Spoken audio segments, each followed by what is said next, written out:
Bonjour, j'espère que vous allez bien. On se retrouve aujourd'hui pour une petite vidéo, une journée dans mon assiette.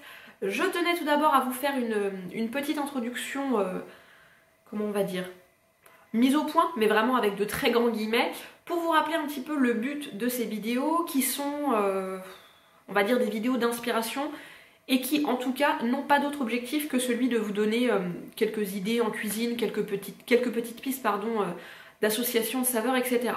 Puisqu'à chaque fois que j'en poste une, j'ai systématiquement des commentaires qui me disent « Ah, tu manges trop » ou « Ah, tu manges pas assez, est-ce que tu comptes tes calories ?» J'ai tout et son contraire parfois, c'est très rigolo. Ah, c'est trop gras, ah, c'est trop sucré. Alors, moi j'ai choisi mon alimentation en fonction de mes goûts, de mes choix de vie, etc.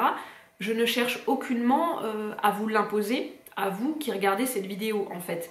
Et ce n'est pas parce que je vous montre le contenu de mon assiette que je vous demande votre avis dessus. Je ne sais pas si vous saisissez la nuance. Parce que j'ai justement eu une personne qui m'a répondu sous une précédente vidéo, une journée dans mon assiette, lorsque je lui ai fait remarquer que je ne lui avais pas forcément demandé son avis sur mon assiette justement, qu'il fallait que je m'y attende. Que, étant donné que je montrais le contenu de mon assiette en vidéo sur internet, que cette vidéo était publique, il fallait que j'accepte que les personnes donnent son avis dessus. Voilà, encore une fois, on brandit bien haut le drapeau de la liberté d'expression, soit, c'est pas sur ma chaîne de toute façon que vous verrez les commentaires bloqués ou supprimés, ça m'arrive quand c'est vraiment insultant, mais c'est vraiment très très rare, contrairement à d'autres chaînes. Bref, c'est un autre débat, hein, n'est-ce pas? Donc, si des commentaires dans ce genre-là il y a à présent, ce dont je ne doute pas, je les laisserai, il n'y a pas de souci là-dessus. Par contre, je ne répondrai plus parce que je trouve ça un peu fatigant, à vrai dire. Et encore une fois, en fait, je ne demande l'avis de personne, zut! Et d'ailleurs, ça va dans les deux sens, hein, parce que je ne cherche pas non plus d'approbation. Je ne demande pas à ce que les gens valident le côté sain, équilibré, tout ça de mes assiettes. Non, pas du tout. Voilà, donc c'était pour la petite introduction.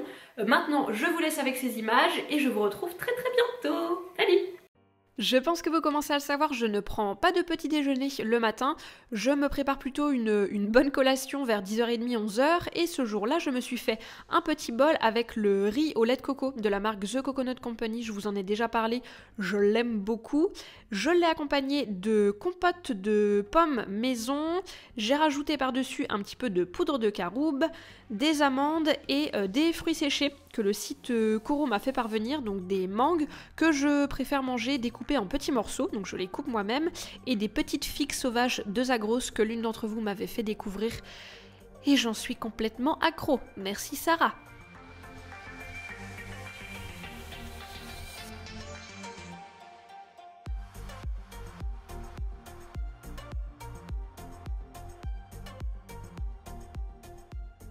Pour le midi, j'avais un petit reste de lentilles corail que j'avais cuites la veille, donc j'ai tout simplement fait un dalle en rajoutant à mes lentilles de la sauce tomate, du lait de coco et un petit peu de pâte de curry pour donner un petit peu de saveur, n'est-ce pas? Et puis j'ai laissé mijoter ça sur feu doux.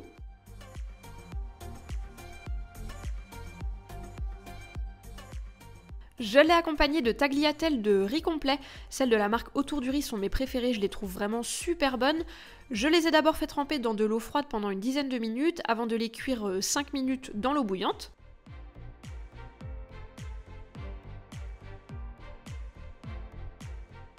Et puis j'ai dressé tout ça en n'oubliant pas évidemment la petite touche craquante avec des noix de cajou.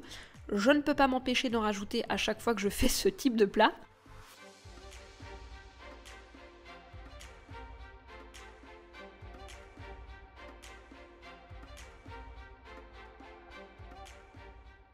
Et pour le dîner, c'était hachis parmentier, 100% maison. Alors, je suis bien désolée, vous n'aurez pas la recette filmée parce que il était préparé de la veille, lui aussi. Et je ne pensais pas forcément filmer une vidéo, une journée dans mon assiette le lendemain.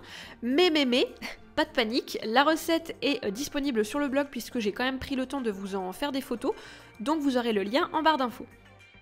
Juste brièvement pour vous donner une petite idée, à côté de la purée de pommes de terre, je le prépare avec des lentilles vertes, un oignon et cette fois-ci à la place des protéines de soja texturées, j'ai utilisé les protéines de pois de la marque Migan que j'avais reçue dans la boutique Vegan Box. Vous aviez été quelques-uns, quelques-unes à me demander comment j'arrivais à les cuisiner. Donc voilà un petit exemple. Sur cette petite vidéo, je vous laisse, n'hésitez pas à partager vos petites recettes préférées du moment, ça me donne toujours des pistes d'inspiration à moi aussi. Je vous embrasse et je vous dis à bientôt.